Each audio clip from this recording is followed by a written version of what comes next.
A man in a dark canvas jacket and worn jeans walks up to the door of a music venue in Austin, Texas, and the bouncer puts a hand flat against his chest and tells him he cannot come in.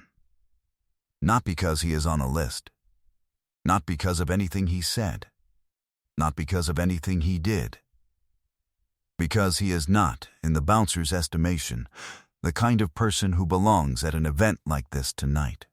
Members and guests only, the bouncer says. You understand? The man looks at the hand on his chest. He looks at the bouncer. He says quietly, I understand. He steps back. He does not reach for his phone. He does not raise his voice. He does not say what he knows, which is something that, when it comes out, will change the entire evening in a way the bouncer has not calculated for. He simply waits. The next 17 minutes would be remembered differently by everyone who witnessed them. But they would all agree on one thing. The man at the door was the calmest person in the room. And the room was about to find out why. There is a music venue on Red River Street in Austin, Texas, called the Clementine. It opened 11 years ago in a building that used to be a tire warehouse, and the renovation took 8 months and cost more than the original plan because the acoustics kept coming back wrong. And the owner, who had been in live music long enough to know that a room that doesn't sound right will never feel right, no matter what you do to the walls, refused to open until the sound was correct. The ceiling is 22 feet at its peak. The exposed brick was original to the warehouse, left unpainted. The stage is hardwood maple, poured concrete apron in front of it, the floor raked slightly toward the back, so the line of sight is clean from any position in the room. The bar runs the full length of the north wall, 40 feet of reclaimed oak, 18 taps, a bourbon selection the music press in Austin has written about almost as often as the acts. The Clementine holds 400 people at capacity. On a regular night, an emerging artist, a local favorite, a Thursday residency, it is 2/3 full and relaxed, the crowd self-selecting toward people who genuinely came for the music. On a showcase night, the kind where industry is present and the calendar has been marked for weeks, it is a different room. The energy is sharper, more transactional. People are there to be seen as much as to hear. The guest list expands. The VIP section, a roped area of high-top tables near the soundboard, fills with people who arrived early to establish their presence.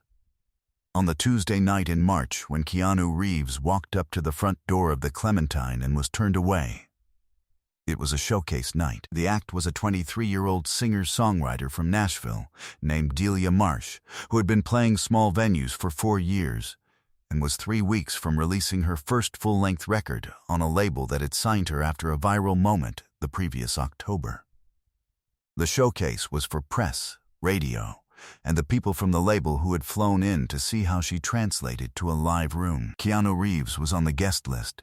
He had also, though the bouncer did not know this and had no reason to know it, co-signed the lease on the building 2 years earlier as a silent partner in the ownership group, as a favor to a friend, because the friend had needed a second signature to satisfy the bank, and Keanu Reeves had said yes without extended deliberation, because that is the kind of favor he has been known to give. His name was not on the marquee. It was on the paperwork. He walked up to the door in a dark canvas jacket and worn dark jeans and boots that had been resold at least once, and the bouncer looked at him, really looked. The practiced appraisal of a man who has worked doors long enough to develop a taxonomy of arrivals, and made a decision. His name was Roy Pettis. He was 38 years old, 6'4", and had the particular physical authority of a man who had occupied a lot of doorways in his life and understood exactly what that meant. He kept his head shaved close. He wore a black shirt, black slacks, a single silver ring on his right hand that had belonged to his father. He stood with his feet slightly wider than shoulder width apart. which he had done for so long it was no longer a deliberate stance, but simply the way he stood in the world. Roy Pettis had worked doors in Austin for 11 years, first at a bar on 6th Street that no longer existed, then at a mid-sized club on Congress that had been sold and converted to a restaurant, and for the last 4 years at the Clementine, which was the best room he had ever worked, and the job he was most careful about keeping. He was good at what he did. He was not a man who confused physical size with effectiveness, which was a mistake younger door people made constantly. The job, as Roy understood it, was not to intimidate. It was to read. To look at a person in the 3 seconds between when they appeared and when they reached the door and understand what they intended to bring into the room. The specific weather system of their energy, their level of drink, the quality of their attention, and make a call. He was right about the call more often than anyone who worked the door beside him, and the management at the Clementine knew it, which was why they gave him the showcase nights. What Roy Pettis was less good at, and this is the thing that is hard to say about a man who was genuinely skilled at most of what he did, was the specific calibration between what a person looked like and what they were worth. Not morally. He was not a cruel man, but in the compressed 3-second read of a door, where the variables are appearance and bearing, and the company you arrive in, he had developed a heuristic that worked well enough on most nights and failed, on certain nights, in ways that were quiet and invisible, and that Roy himself would not have named as failure. He had grown up in Killeen, 70 miles north of Austin, in a house where money was discussed the way weather was discussed, as something that happened to you, that you prepared for, that you could not fully predict or control. His father worked maintenance at Fort Hood for 26 years. His mother drove a school bus until her knees gave out, and then she dispatched for the same company for 11 more years because the insurance was good and walking away from good insurance was a luxury they could not afford.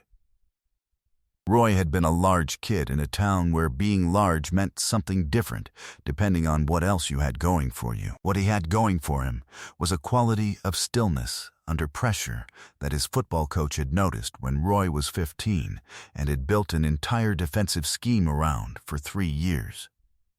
He was not the fastest player on the field. He was the one who was never where the play expected him to be, which turned out to matter more. He did not go to college. The scholarship offers were there, smaller programs, not the ones people followed, and he looked at them and felt something he could not name at the time, and that he understood better later. The specific vertigo of a door opening to a world that did not look like anything you had seen. He chose Killeen instead. He chose familiar instead of possible, which was a choice he understood at 38 the way he could not have understood it at 18. He moved to Austin at 22 with a friend who had a couch and a promise of construction work. The construction work lasted 8 months. The bar job that followed lasted 3 years and taught him the thing his coach had taught him, that you could read a situation faster than you could explain how you were reading it, and that the reading was usually right. What the reading was not calibrated for, what Roy's particular taxonomy of arrivals had never been tested on, was a man who arrived alone, without the company that usually signaled access, in clothes that communicated no particular status, at an event where status was the entire organizing principle of the room. He looked at the man in the dark canvas jacket. He looked at the boots.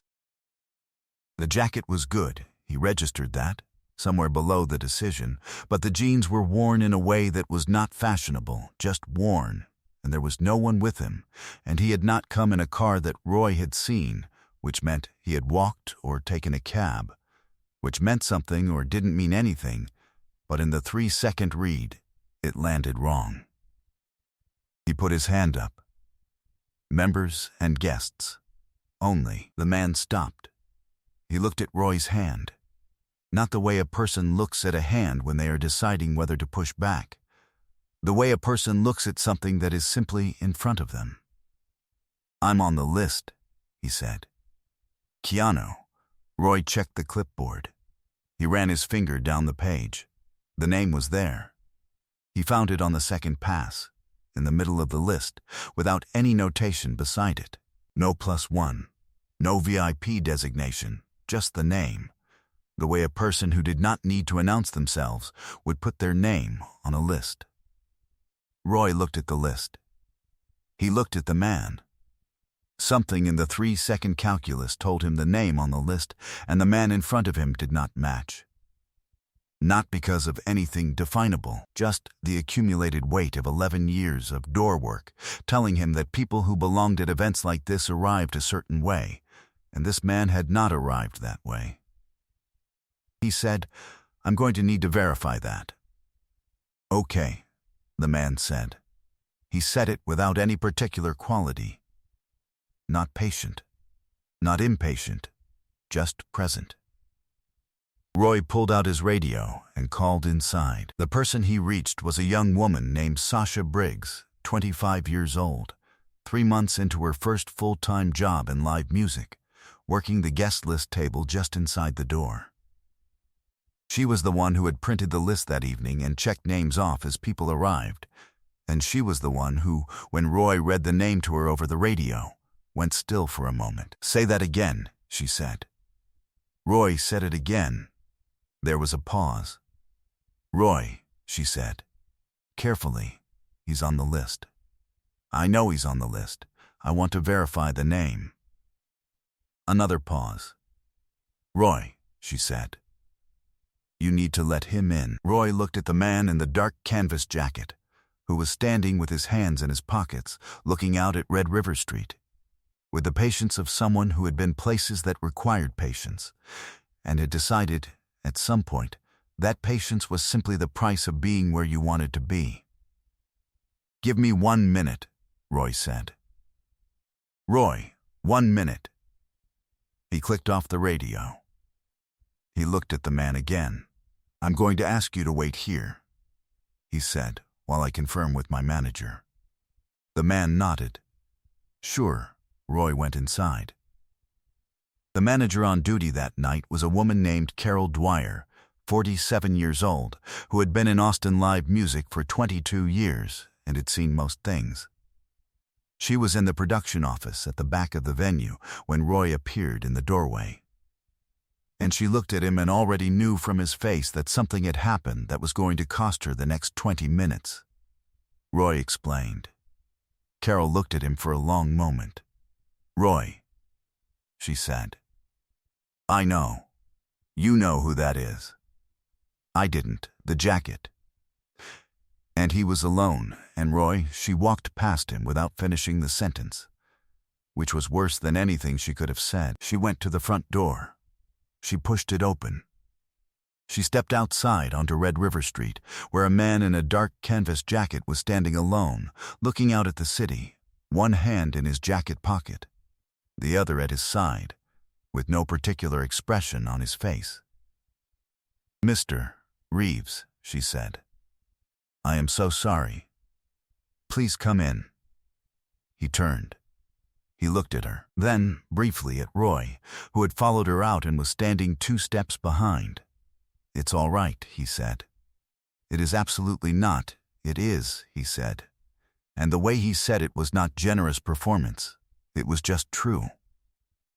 He was doing his job. "Is the show about to start?" Carol said yes. 8 minutes. "Then let's go in," he said. He held the door. The show was 45 minutes. Delia Marsh had a voice that did something unusual in a live room. It got quieter as it got more intense, so that the audience leaned in without realizing they were doing it. And by the third song, the 400-person room was holding itself still in the particular collective stillness that only happens when something real is occurring on a stage. Keanu Reeves stood at the back of the room, near the soundboard, and listened. He did not take out his phone. He did not go to the VIP section, though Carol had offered to take him there twice. He stayed at the back and listened with his arms at his sides and his eyes on the stage, and the people around him who recognized him, and there were several, as the evening went on, who looked twice and then 3 times, and then turned to the person beside them with an expression that meant something, did not approach him. Because he had a quality of private attention that communicated, without any aggression, that what was happening on the stage was what mattered, and he had come to be present for it. When the set ended, when the applause was still fading, he was already moving. He went to the production office. Roy Pettis was in the hallway outside the production office when Keanu Reeves came through the back corridor. Roy had been standing there for 11 minutes, which was 9 minutes longer than he needed to be there for any professional reason. He had stayed because leaving felt wrong, and he was a man who trusted that feeling. He straightened when he saw him coming. "Mr. Reeves," he said. The man stopped. He looked at Roy for a moment, not appraising, the way Roy looked at people. Just looking, the way you look at someone you are deciding how to speak to. "Walk with me a second," he said. Roy fell into step beside him. They went through a door at the end of the corridor and out into a small concrete loading area behind the venue, where 2 road cases were stacked against the wall, and a single overhead light made a yellow circle on the ground. The city noise was softer here. You could hear yourself think. They stopped. "I'm not going to make this a thing," Keanu Reeves said. "I want you to know that." Roy said nothing. He was a man who had always known when someone else's words deserved to be received without being interrupted, and he knew it now. "I just want to ask you something," he said. "And I want you to be honest." "Yes," Roy said. "What was it that made you stop me?" Roy was quiet for 3 seconds. He could have said the obvious thing, the verification protocol, the showcase policy, the clipboard. It would have been true. It also would not have been the real answer, and something about the question told him the real answer was what was being asked for. "You came alone," he said. "And the jacket was good, but the jeans were worn through. And at a show like tonight, that combination usually means," he stopped. "It usually means someone who doesn't have business being there." A pause. "Usually," the man said. "Usually," Roy said. "Not always. What does the combination mean tonight?" Roy looked at him. "Tonight it means I made a bad call," he said. The man in the dark canvas jacket nodded slowly. Not in the way someone nods when they are waiting for the apology to finish. In the way someone nods when they have heard something that matters. "I've made bad calls," he said. "I made one in 2001 that I thought about for 4 years." A pause. "The calls that come back to you are the ones you made for reasons that sounded good at the time."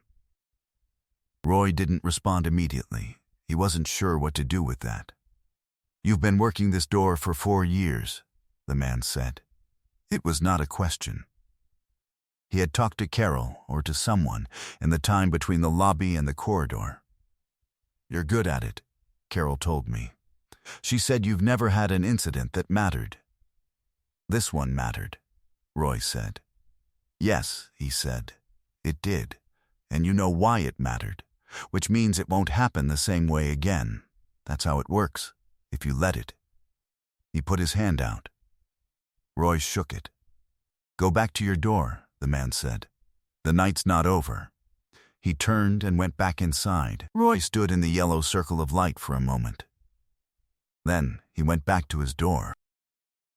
The rest of the night passed without incident, which is how most nights at the Clementine passed when Roy Pettis was working the door. He let people in. He read the room. He made the calls he needed to make.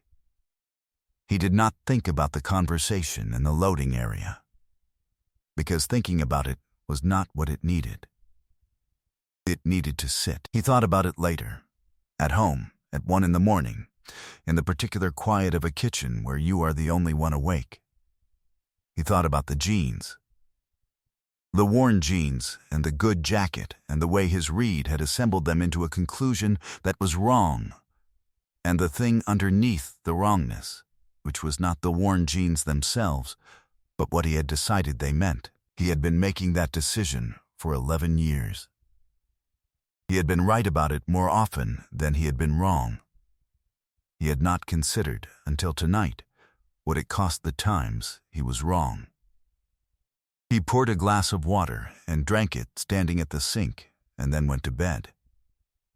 He did not sleep well, which he felt was appropriate. 3 weeks later, on a Thursday evening, Roy Pettis arrived at the Clementine for his shift and found an envelope on the table in the production office with his name written on the front in handwriting that was clean and unhurried, and that he recognized immediately. Inside was a card. One sentence: "Everyone who comes to a door deserves the same read." I think you already know that. Below the sentence was a name and a phone number, which was the number of a man in Austin named Jerome Castillo, who ran a nonprofit that worked with young people aging out of the foster system. The card said, Jerome was looking for someone to lead a job training program for young adults who were trying to get into the live music and events industry, security, production, door management, logistics. People who needed not just the skills, but a person who could teach them how to read a room without reading the person wrong. Roy looked at the card for a long time. He called Jerome Castillo the following Monday. The program, which they eventually called Hold the Door, ran its first cohort 6 months later. 8 young men and women between the ages of 19 and 23.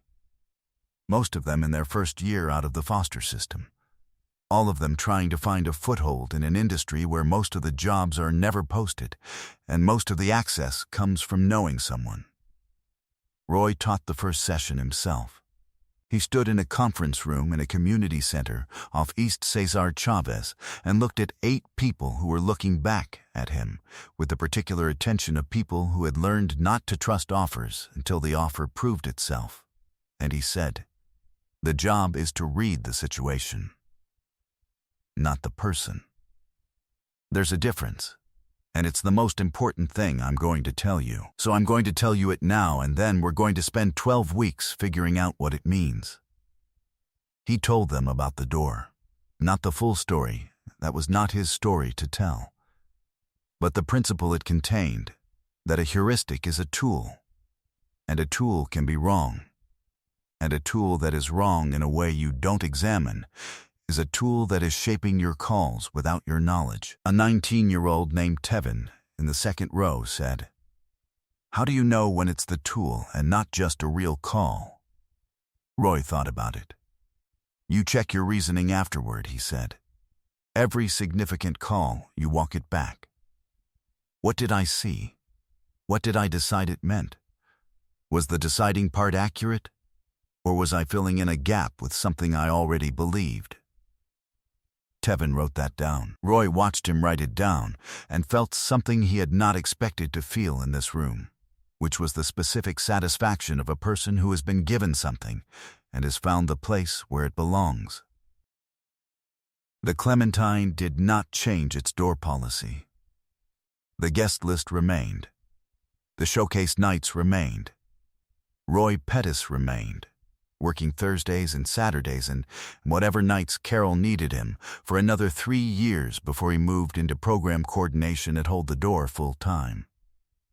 On the night, he worked his last shift at the Clementine. Carol came out to the door at the end of the evening and stood beside him while the last of the crowd cleared out onto Red River Street. She had a glass of wine. She offered him a beer. He took it. They stood together in the doorway he had occupied for 4 years, and watched the street settle back into its ordinary self. "You're going to be good at the next thing," she said. "I don't know what I'm doing yet," he said. "I know," she said. "You're going to be good at it anyway." He finished the beer and drove home and looked at the envelope on his kitchen table, which he had kept there for 3 years. which is longer than most people keep things that matter to them. But Roy Pettis was a man who understood that some objects are doing a kind of work just by being present. And he had not been ready to put it somewhere he couldn't see it. He picked it up. He read the card again. He put it in the drawer with the things he kept. In a piece published in the Austin Chronicle 18 months after Hold the Door ran its first cohort, a journalist named Patricia Vance wrote about Jerome Castillo's organization and the man who had come to run it. She described Roy Pettis as someone who had arrived in the nonprofit sector from an unusual direction and brought an unusual thing with him: the ability to look at a room full of young people who had been told in 100 ways over many years that they were the wrong kind of person for the rooms they wanted to be in, and to see, clearly and without flinching, that the problem had never been the people. She asked Roy where the program had come from. He gave Jerome Castillo the credit, because Jerome had built the infrastructure and the relationships and deserved the credit. She pressed, "Where had his part of it come from?" He thought about it. "From a night I got something wrong," he said, "and someone took the trouble to show me what was underneath it." She asked if he'd say more than that. He said no. She left it there. I don't know what Roy Pettis thought about on the drive home the night of the showcase. I don't know if the conversation in the loading area landed the way it was intended, or if it landed differently, or if it sat sideways in him for months before it found the place where it made sense. What I keep coming back to is not the thing that was said. It is the decision to say it.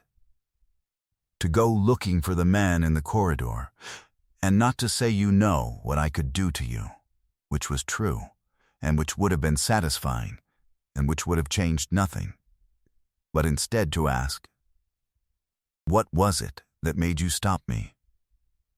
That question requires something.